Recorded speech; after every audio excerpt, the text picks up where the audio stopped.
if you're designing, let's say, a conversational experience so that my customers can make better financial decisions, understand where their money is at and what's next for them, what would be the top 5 questions you would ask to actually start the design process? Like, what are the important things to consider? Okay. So one of my questions would be, why do you think it needs to be a conversational interface? Um, Another would be, what are we solving for from a customer perspective? What objective do we have for our customers? Third will be, what is our actual objective as a organization, as a business? All of these attributes kind of factor into, okay, what problem are we ultimately solving for? And I think the conversational interface thing is almost a red herring.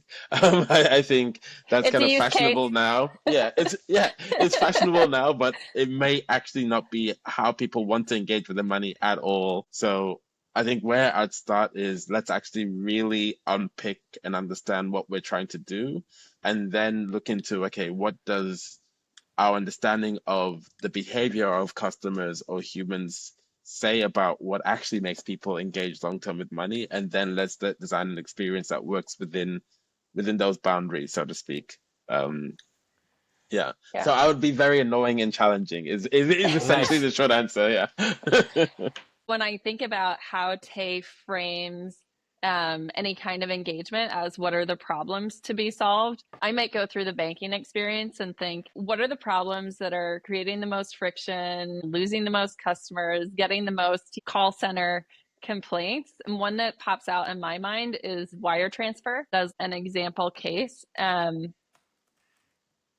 think a fail would be if we say the solution to that is, like say Erica on B of A. The solution to that is I ask Erica, how do I make an external wire transfer?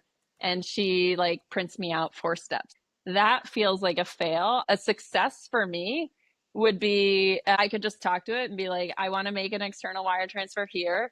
And, it makes the transfer for me. Like, I don't want to chat with it. I don't want a long conversation. That's friction that's not helping me. Like, I want to just get it done. I do think we will probably kind of move to some banking experiences where you have some kind of interaction or interface that can take action for you. So like on the 6th of every month, I want like a quick summary of what my budget is looking like, and then I want you to kind of reallocate my accounts based on where I'm at. It might be me actually going, okay, yes, do this, or no, don't do this, or let's rethink it. But I do think, yes, there are definitely some kind of touch points where it probably makes sense to have a bit of that back and forth. But I think there are lots of touch points where it's just like, no, I just want the confidence that things are happening in the manner that I expect, in a way that kind of gives me trust that, again, that the bank is acting in my best interests. Yeah. So there are kind of 2 ways people are going about it. One are foreground loops where the user says something, let's say, imagine a chat interface, and then this AI understands it, maybe runs a process in the background, and then comes back with information. And then the user has to interpret that and then again do something. So it's like very user driven loop, and it's not kind of autonomous in any way. The Yeah. second loop, where it's like the territory that Olivia was talking about, hey, I want wire transfer, but I don't want to have a long conversation about it. I just want it Yeah. Yeah. done. Yeah. The AI goes in the background and does things, and whenever it gets stuck, it asks for information, but it is mostly autonomous, and it kind of does the thing and then comes back. And then it's like either done, or if you give me this information, I'll continue doing this, and it's more async. Is there a third loop where kind of, okay, I know the human has this objective, this long-term objective, and things are just going to work. And kind of, there's going to be interplay between agents and so on, but they're optimizing for that, constantly optimizing for that long-term objective without any kind of, I guess, interruption at all, unless the objective changes.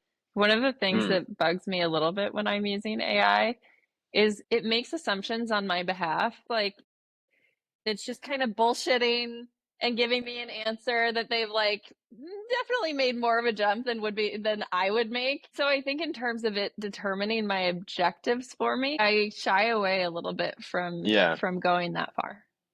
And so let's say, um, so you set the objective. I want to have, I don't know, Okay. $25,000 in my Okay, yeah. account by the end of the year. And then would you be comfortable with every morning at 7 a.m. it says this is how much you're allowed to spend today, not a cent more. Um, is that something that you'd be okay with? Yeah, I would kind of And like that that. might change every day. Like, okay, yeah. But it means some days you can't buy coffee. Yeah, that makes sense. I would be okay with it actually. Yeah. Yeah, I'd be good with that. I think there's something too, like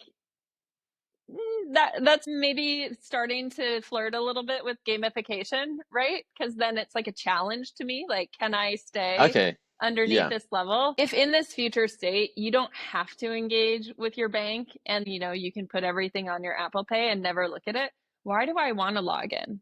Because it's Yeah. like Totally. you want to log into anything that's fun, entertaining. We've talked a little bit about personalization, but people love understanding more about themselves. Like, what's fun, you know? Yeah. Yeah.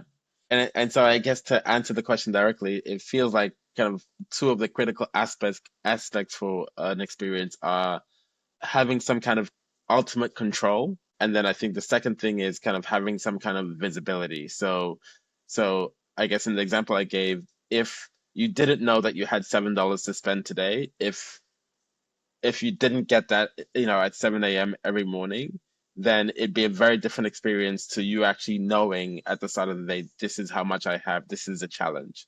If it was just invisibly happening, that would be a very different experience to you actually having that visibility and control. Yeah.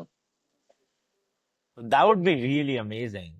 That instead of me exercising my self control, the bank can say, hey, if you give me permission, I'll block whatever you are spending on so that you can't spend more than $7 unless there's like some special override. Like you're consciously saying, no, I'm going to override, which is the same thing a lot of Yeah. the apps which prevent you from using social media all day do as well, where they Yeah. block it and then you have to manually intervene.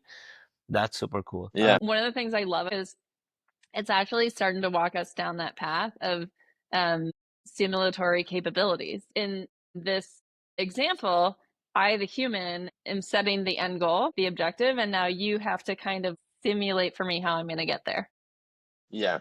Rather Yeah. than like the AI coming up with all of these different end goals and saying theoretically you could get to any of these, I'm saying, well, this is the one I want to get to. How do I get there?